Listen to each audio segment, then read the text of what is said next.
21st Century Entrepreneurship with Martin Piskarik. I didn't have a paycheck till I was 35. So for me as an entrepreneur and as a trader, one of the things that we always said, that as a trader, you eat what you kill. So there's nobody down there that's just going to give you money off of trading. You have to be able to do it yourself.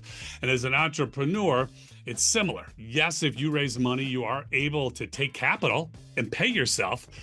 But if you do that, you're killing the goose that laid the golden egg, because you're going to need your capital to grow your business. So when my partner and I started thinkorswim, to that point, we took a minimal salary and we never changed it.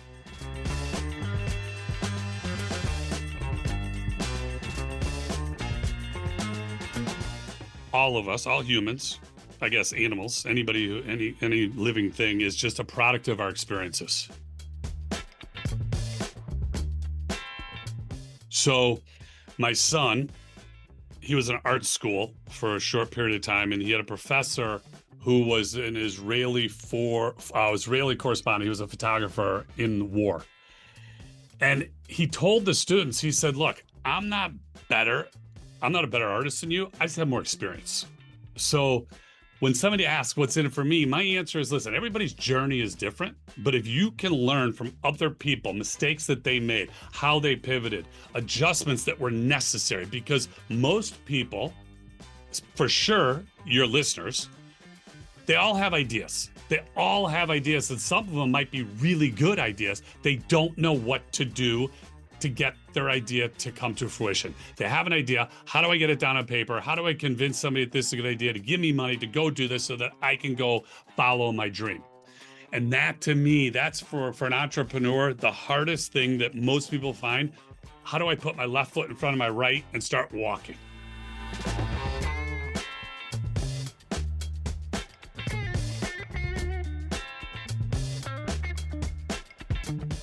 I'm a huge risk taker, but not a leap of faith person.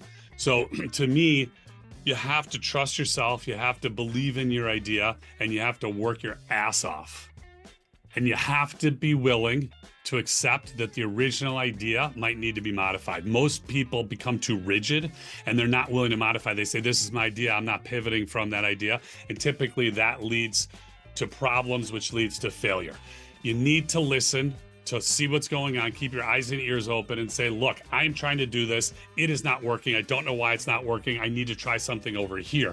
So people need to be willing to modify their original concept, because as good as their original concept might be, might not be ready for the marketplace.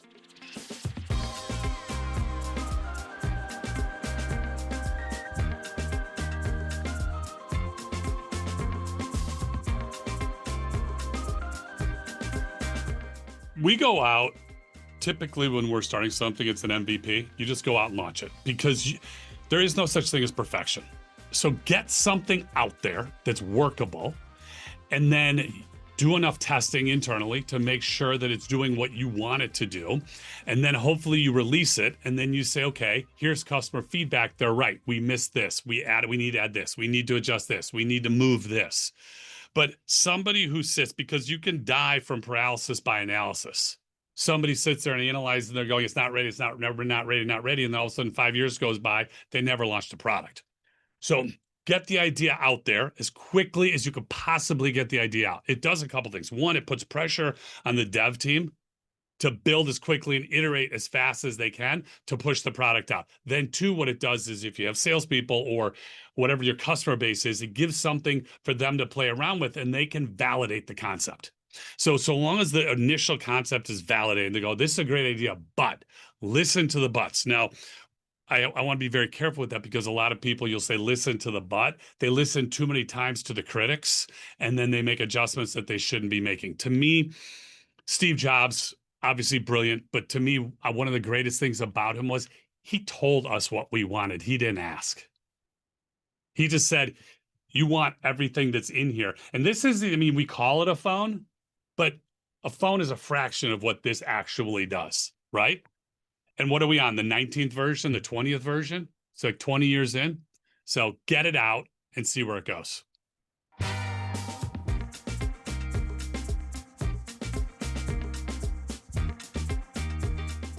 My dad was a lifelong entrepreneur. And I believe that I caught the bug, that I got the gene from him because it's sitting around and we had dinner together every night as a family, which was really special because that's just something you just don't hear about anymore. You know, everybody's schedules are too busy. It's hard to get the family together, but we did. And we would all go around. I have a brother and a sister, and everybody would take turns going around the table. We would talk about our days. So when somebody asks me, how do you become an entrepreneur? I say, I think it happens. Like, it's just there. And you say, you know what? I have an idea. It feels right. If you look at something, and I remember I took a science class when I was in college, it was a requirement. I literally read the book 2 or 3 times. I could recite sections of the book, didn't understand one word. Didn't understand one word. I took the exam. I looked at it. I said, this looks like a foreign language to me. I turned it in and I dropped the class. So not everybody's cut out to be an entrepreneur. Not everybody's cut out to be a musician, an actor, a doctor, a lawyer, a nurse, whatever. We find our lane, we find our passion.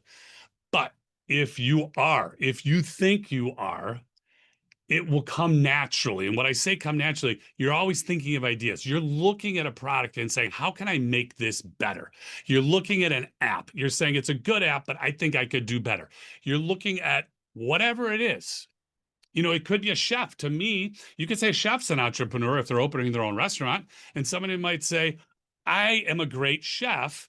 I want to go do this. Well, running a business, as a restaurant's a business, is very different than just cooking food. So do you have the internal strength to say, I'm going to hire, I'm going to fire, I'm going to do the procurement, I'm going to do the decorate, whatever. Now you surround yourself. And to me, number one key in starting a business and running a business successfully, obviously the number one key is you have the idea. That's number one.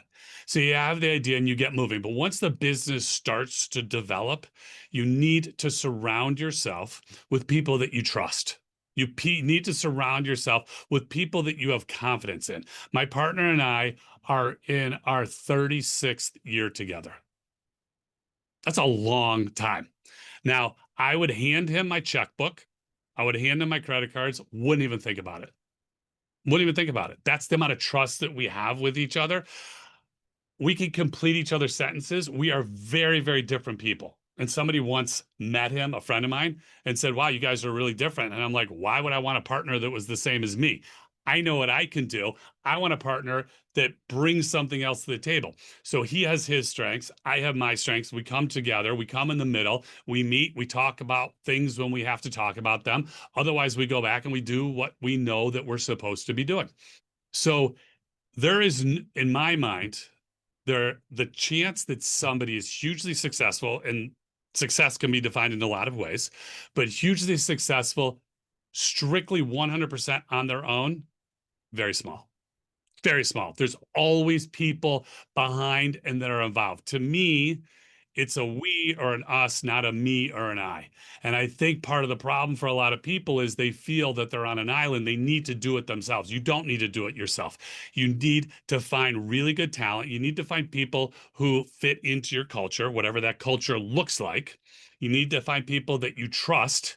You empower them to go do things and let them come to you if they need help.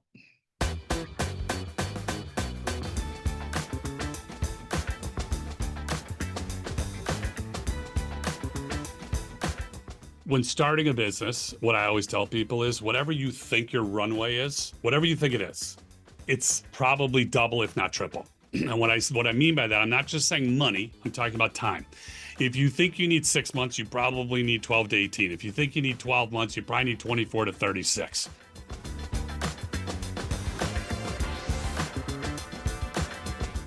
So the problem is, what do you do to pay yourself while you're doing this? Because most entrepreneurs either self-fund or they're able to raise some money from friends and family. Okay, because chances are you're not going to go out and raise serious capital when you just have an idea. You have to prove the concept. You have to be able to prove that you can generate revenue. So during that time, and Tom, my partner, and I, when we started our first big business, we had a business trading, but the big business was thinkorswim, which we ultimately sold to TD Ameritrade. Now it's part of Charles Schwab. So when we started that, First of all, I was 35 years old. First time, 36, that first time that I had a paycheck. I never had a paycheck up to that point because I was a trader. I was an entrepreneur right out of college, started a business, mail orders, a mail order business, which most people probably don't even know what mail order is, but it was on Amazon before Amazon. So you're old enough, you might remember, you would order something, it would come in the mail. It'd be like a month later. You would order something, you would get it. Today, if you don't have it in an hour, you're like, where's my package? So I started off selling CDs and sunglasses. That lasted for about a yearish, and then I wound up going down to the floor of the Chicago Board Options Exchange. So on the floor of the Chicago Board of Options Exchange, as an independent trader, I had expenses with no revenue. Nobody was paying me to be down there. I was paying to be down there because I had to rent a seat, and there were other costs, dues that I had to pay. So the only way that I would make money is if I was able to trade, make enough money trading that I could cover my expenses, and anything over the expenses was my money. So we would talk about trading being that you eat what you kill. And if you don't kill anything, you're not eating. Let me explain something. That's a great motivator. It's a great motivator to not take a sick day. It's a great motivator to not take a vacation day unless you know that you're making money and you're good to go. But it takes a while in any business. It takes a while to learn your craft, to learn what you're doing so that you can start producing, and in this case, producing money. So, what we did when we started thinkorswim, we knew we had to get paid, but we were very careful because we raised capital and we knew that capital had to last us to grow the business. So we each took a minimal salary, and I actually stayed on the floor for another year, year and a half, and I traded to make living money and living expenses for me and my partner. And eventually, once the brokerage business took off, I left trading and then fully went over. But it's a tough go. And this is a hurdle for most people. Most people don't want to take the risk to say, well, I have a job and I'm making good money, so why would I want to go do that? And my answer is you might not want to go do that. But if you have the capital to provide for yourself, and obviously it becomes much harder if you're married, you have children, you have other responsibilities. So typically, I think it's easier if you're younger, you're only responsible for yourself, not minimizing that. But if you're providing for yourself, you could say, look, I'll choose to live a particular lifestyle so that I can try to get my dream going. Having said that, and having started and sold multiple businesses on a professional level, there's nothing better. There's absolutely nothing better than when you're validated, where somebody comes in and says, your business is so amazing, I need to own it.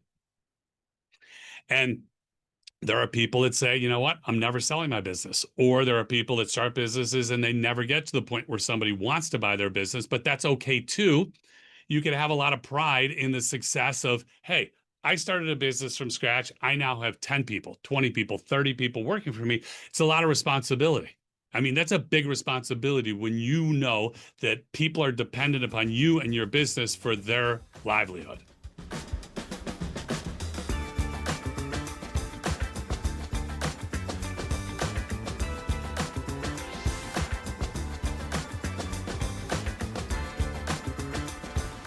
In talking about exiting a business, first of all, don't ever start a business with the thought of how you're going to exit it. That's a wrong way to go about a business. Start a business because you love the business and you want to build the business and you want to make it the best business that you're possibly able to make it. If the marketplace loves your idea, people will come to you and say, I need to buy your business. But don't go into it saying, I want to sell my business for this much or this much or this much. So when we sold thinkorswim, it was during the 08, 09 financial disaster. We were a publicly traded company. The stock price got hit. We knew we were a target. And there were three options that were on the board. I'm not going to say the other two. They were more risky. My partner and I both liked the other two. He liked one, I liked the other. TD Ameritrade was the safest, and we were board members on the company. So we had to vote. And as a board member, I said, look, personally, I like this one, but I'm going to vote for TD Ameritrade because it was the safest exit for our shareholders. Now, having said that, and having sold multiple businesses for a lot of money, people ask me, they say, why do you keep working? Why do you do this? And I said, because the money is great, not minimizing the money. But to me, it's not about the money. It's about the excitement. I love going to work. I love working with the people that I get to work with. For me, I get to come be with people I want to be with all day. And it's sort of playing a game. Running a business to me is similar to trading. It's really just playing a game. It's numbers in your head. And if you talk to most traders, they're either a backgammon player, a gin player, a bridge player, a poker player, a chess player, a backgammon player, something. Running a business to me is a game. You're always looking ahead. You're saying, where do I need to be? What should I be worried about?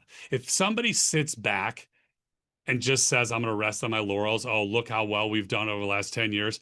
They're probably either about to be in big trouble or they could be poised to be going out of business, because with that attitude, you always have to keep pushing. You always have to be reinventing and recreating yourself, because what started, you might have had a great idea, but what started a year, 2, 5, 10 years ago, you need to modify, you need to adjust to the current time. So for me, not minimizing the money, that's validating. But to me, success is so much more than the money. The success is the pleasure that I get out of watching, literally, you put a seed in a pot and all of a sudden you watch a beautiful plant grow and it flowers and you say, you know what? I made that. I did that. Now, when I say I did it with all the people around me.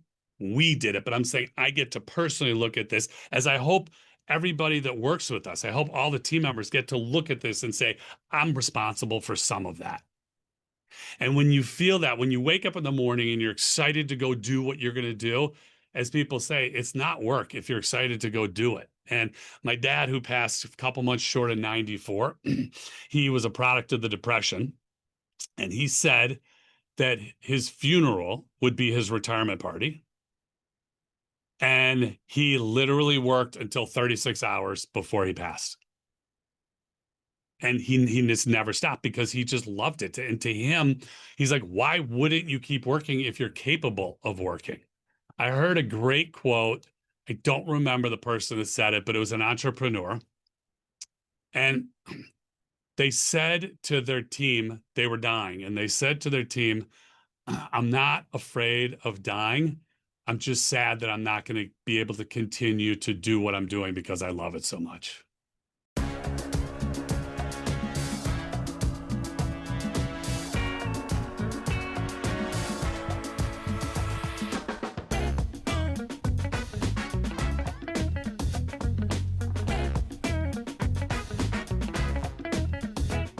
Part of being successful, I believe, is that there is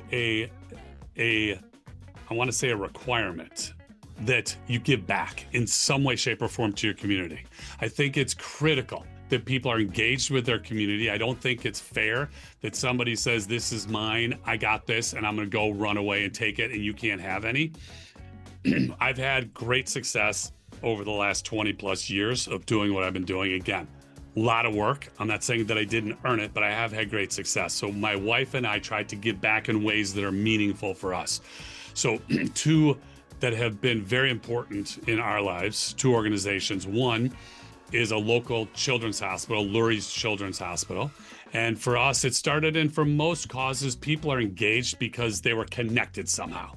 You know, they knew somebody, their parent, their brother, their sister, their, something, their grandparent, and that got them involved. So whatever it is, it could be money, it could be time, it could be both. Organizations need everything.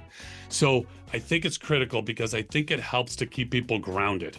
That when you're super successful, a lot of times people can say, well, I'm better than you because I have more money. No, you are not better than me because you have more money than me.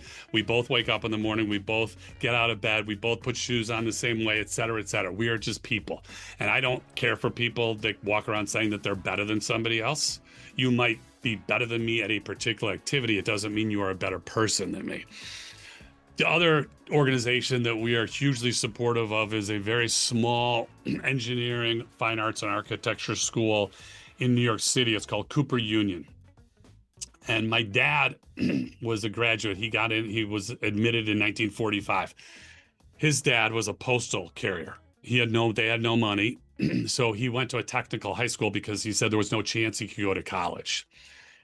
At that time, there were no ACTs or SAT scores. So they had their own 4 days of testing. He joked that he got into the school because all the smart kids were in the war. My dad was wicked smart. So he got a mechanical engineering degree, which led him from New York. He wound up coming to Chicago and he met my mom. And obviously now my brother, my sister, and I are all here. So my brother, sister, and I all went to the same college. We went to Miami University in Oxford, Ohio. I loved it. An amazing 4 years, great education, but I don't give them any money. And my sister would ask, why are you giving money to Cooper Union, but you won't give money to Miami University? And I said, it's really simple. Miami University was a business transaction. I wanted to go. They accepted me. Our parents could pay. They paid. That was it. Cooper Union, for me, allowing my dad to go to school there and get a mechanical engineering degree allowed him to come to Chicago to meet my mom. I am here because of that. If my dad doesn't get to go to Cooper Union, I don't exist. And I look at that and I say, I have to get back to that school. So my wife and I set up a sizable fund, and the money is used for everything but tuition. It's an interesting story with the school. It used to be tuition free. And then about 10 years ago, they went to half tuition. And now in a few more years, they're going back to tuition free. But the problem is New York City is so expensive. There's a lot of students that they can't afford to live in New York City. They can't afford to get to New York City. So our fund gives money to students. We have nothing to do with it. The school, the college gives the money away. But they pick students. It could be art supplies. It could be travel to and from. It could be housing. And this year, we started it several years ago, but this is the first year that we started getting letters from the students. And I said to my wife, there would be nothing that would make me happier than in 20 or 30 years, hopefully I'm alive. That would make me the most happy. But assuming I'm still alive, there would nothing make me happier than if we got a letter from somebody that said, I am here today because you gave money that allowed my mother or father to go to this school, and they met my mom or dad, and I'm here because of that, because that's what I feel. That's where I feel that I am. So the first letters that we got, I had tears in my eyes because most of the letters were, I couldn't have done this. I couldn't have come to this school without your help. I've never met these people. My guess is I never will meet these people. But to me, giving in a blind way, meaning I'm not telling the school what to do. All I said, my wife and I just said, it has to go for something other than tuition. And this is a give back. And if somebody wants to say, well, why would you give money away? I say, because this feeling that when I read those letters and I had tears in my eyes, I can't even tell you. I mean, having children, greatest thing in the world. Starting and selling businesses, unbelievable. But taking the profits, some of the profits from that, and giving it away, and the personal benefit that I get, the joy that I get from hearing that what we're doing, that my efforts have allowed other people to go do things that they couldn't do, it means the world to me.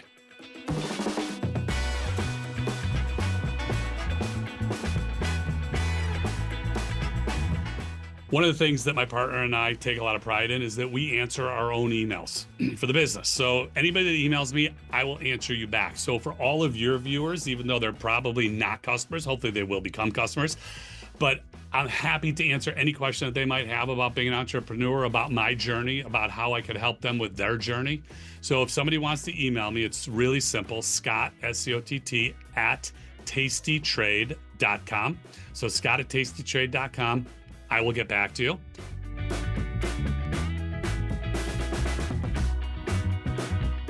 If somebody wants to learn more about Tasty Trade, the brokerage firm, it's tastytrade.com.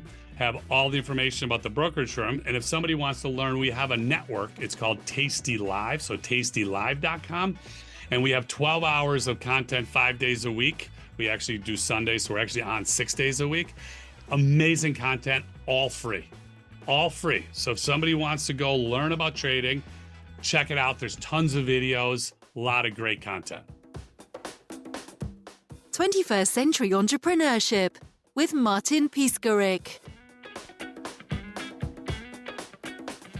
Imagine a space where triumphs, trials, and tales of entrepreneurship come alive. Welcome to the 21st Century Entrepreneurship Podcast, a gold awarded journey hosted by Martin Piskarik, connecting with listeners in 95 countries and ranking in the top 0.5% of all podcasts. Join our exclusive community, elevate your perspective, and embark on the path to success.